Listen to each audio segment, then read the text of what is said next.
Now, from Toledo's news leader, this is WTOL 11 News at 6 in HD. The judicial system let us down. That's how I feel. We were let down. Emotions run high inside a Lucas County courtroom where a man convicted in a triple fatal drunk driving accident is granted early release. Good evening and welcome to WTOL 11 News at 6. I'm Jerry Anderson. And I'm Chris Peterson. Thanks for joining us tonight. A drunk driver that took the lives of 3 people in 2010 is now a free man. Paul Never was granted judicial release this morning after serving less than half of his sentence. Casey Bale spent the day at the courthouse and joins us live with the story. And Casey, tough day for the victims' families in court today. Well, Chris, it was a very emotional morning here at court today, and after serving only 18 months of his 4-year sentence, Paul Never was granted a judicial release. Now, he's actually requested to be a judicial release 3 times before. This is the first time it's obviously been granted. And the parents of one of the victims were here this morning at court, and they were not too pleased with the outcome. The judicial system let us down. That's how I feel. We were let down. Brian and Suzanne Richardson came into court today hoping that Paul Never's request for judicial release would be denied and that Never would have to serve the remaining 2.5 years of his 4-year sentence. I can't accept an apology from a coward who cannot even serve his time like a man. He's whining and crying that he wants to get out. I can cry, I can have a tantrum the rest of my life. I'll never get my child back. I find it unacceptable that you're only going to be serving 6 months per each soul, every child. And I just want to put that in the record. I find it very unacceptable that my child that I'll never see again, and you only serve 6 months per each child. Paul Never kept his eyes on the judge, and he never looked directly at the Richardsons. Never and his attorney did not want to talk, but even if he did, the Richardsons say they cannot forgive him because he didn't take responsibility. We live day by day, and I think of all the good times, and that's what keeps me going. Reporting in Toledo, I'm Casey Bale. New at 6, a Toledo man with a lengthy criminal history is in trouble with gang, and you might not believe what he's accused of doing. The crime happened in the 2800 block of Ishalay Way in West Toledo. Dick Barry is here now with the details. People are disgusted when they find out what happened at 77-year-old Barbara Lammy's house. Toledo police say her grandson came over here on Wednesday morning and tried to burn the place down. And here's the grandson, 21-year-old Kevin Lammy. He's charged with aggravated arson and aggravated burglary. Catastrophe. This is a catastrophe. There's no question about it. That poor lady, a magnificent woman, putting up with that. Toledo police say Barbara and Kevin had a stormy relationship. Kevin recently threatened to kill her. Barbara filed a protection order against him. When he's a little guy, he had trouble, and now he's an adult, and the trouble just followed him right over. Terrible. Cleanup crews remind neighbors of what happened Wednesday. Toledo police say Kevin broke into Barbara's house and poured gasoline all over the place. Furniture was torched, including a sofa. Kevin was captured inside, armed with a knife and burns covering his hands. Fortunately, Barbara was not home. She'd been staying elsewhere, worried something like this would happen. What he needs to be done is just put away from society. You can't let that young man rave around in society. Look what he's done. Meanwhile, Kevin Lammy is behind bars on a $2 million bond. In West Toledo, I'm Dick Barry. Following a developing story in West Toledo, where Toledo police are investigating a man who approached a teenage girl early this morning and tried to make her get inside his van. This happened around 7 this morning near Bennett in California. The girl was able to get away thanks to an alert neighbor who saw what was going on and intervened. Police released this description of the man, who appeared Hispanic and had a heavy accent. Police say he was driving a maroon or red-colored van with tinted back windows. Anyone with information should contact Crime Stopper at 419-255-1111. New tonight, the city of Toledo is setting its sights on closing down what are considered to be a couple of trouble spots. The city is deciding whether to file objections to the renewal of 2 liquor permits. Rob Brzezinski joins us live with details on this. Rob?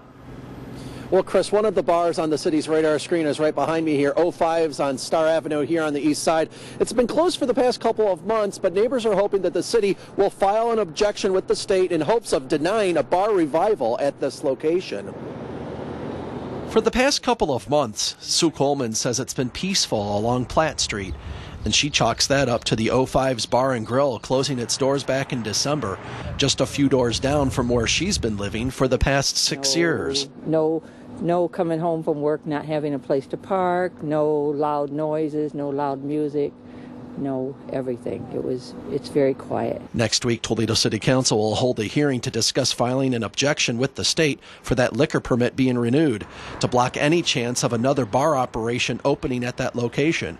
And Sue hopes that's exactly what'll happen. There's been gunshots, and one of them actually, went through somebody's house. I've heard too many stories that there's a lot of, drugs and guns and everything else down there. And I just glad that it's shut down. I hope it never reopens. TPD tells us problems with liquor violations, drugs, and violence have been too frequent, not only at 05's, but also at Remy's Gentleman Club on the 700 block of Matzinger Road. If the city files objections to the liquor permit renewals, that'll force a state hearing for both permit holders in Columbus. Council will discuss the matter during a committee hearing on Tuesday at 1 p.m. at One Government Center. In Toledo, I'm Rob Wersinski. In crackdown on crime, the Crime Stoppers organization of Lenawee County is ramping up its efforts to put those responsible for break-ins and vandalism behind bars.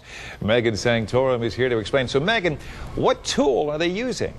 Well, Crime Stoppers of Lenawee County is using Facebook to help catch crooks. Officials are posting pictures and videos of people they're looking for, and they're hoping this website helps get the word out. Right now, more than 700 people already like the page, which means updates show up on their news feed. And officials are hoping even more people share the pictures and videos posted here. Now, the goal is obviously to get tips on who or where these people are. All of the links and information you'll need are on our website, ToledoNewsNow.com. Reporting live, I'm Megan Sanctorum. Another cold day out there today, although I love the sunshine. Chief Meteorologist Robert Shields is here with his certified, most accurate forecast. Yeah, today, unfortunately, is going to be the warmest day of the next few days. We've managed to make low 40s, and while that is still below normal, it's pretty good with a little bit of sunshine out there. Now, late in the day here, we can see some hints at what's going to happen. We have cumulus clouds, those low puffy ones in the sky. Also, though, an overcast is starting to grow much higher above that. This is the sign of an approaching storm system. Now, with 41 degrees here, we would expect rain in this type of temperature. Tomorrow, though, will it be warm enough for it to be all rain? We're going to come back and discuss that in my hour-by-hour forecast, as tonight our lows will be dipping into the 20s. Stay tuned. I'll be right back. New at 6 tonight, members of the Life Flight team at Mercy took a dip to prepare for disaster. Nicole Collier joins us with how a new piece of equipment is allowing them to make sure they are ready for anything. Well, Chris, the crew at Life Flight is always trained up and ready to swoop in on the scene of an accident to treat people and fly them to safety. But today they used a new device that helps simulate emergency water landings and how to get themselves out alive. Now, prior to having this tool, the Coast Guard came in to do this training. Each member of Life Flight took turns hopping into this contraption, fully geared up in their flight suits, and then they're turned upside down to simulate an emergency landing in the water. They then have to free themselves from being trapped in the helicopter and swim to safety. It's a little bit unnerving because most EMS people, we're kind of control freaks. We are the ones that are in control. We're calling the shots. And in this type of a situation, we are the ones that are at the mercy of the aircraft, at the mercy of the water. So it's scary. It definitely gives you a big shot of adrenaline. This was a pretty scary and cool training to watch. The crew at Life Flight says the addition of the new equipment allows them to train for the unexpected regularly. Reporting live, I'm Nicole Collier. Remember in An Officer and a Gentleman? Yeah, when they were training and they would go down, and turn over, and they had to try to figure out Her perspective was interesting. We have to be the people in charge of everything. Yeah, we're not used to being out of control. Well, Catholics in our area continue to celebrate the election of a new pope. Especially the students at St. John's Jesuit High School. We're going to hear from them coming up next. 3.141592653589799323. Okay, we're going to show you how they're recognizing Pi Day at Imagination Station. He's amazing.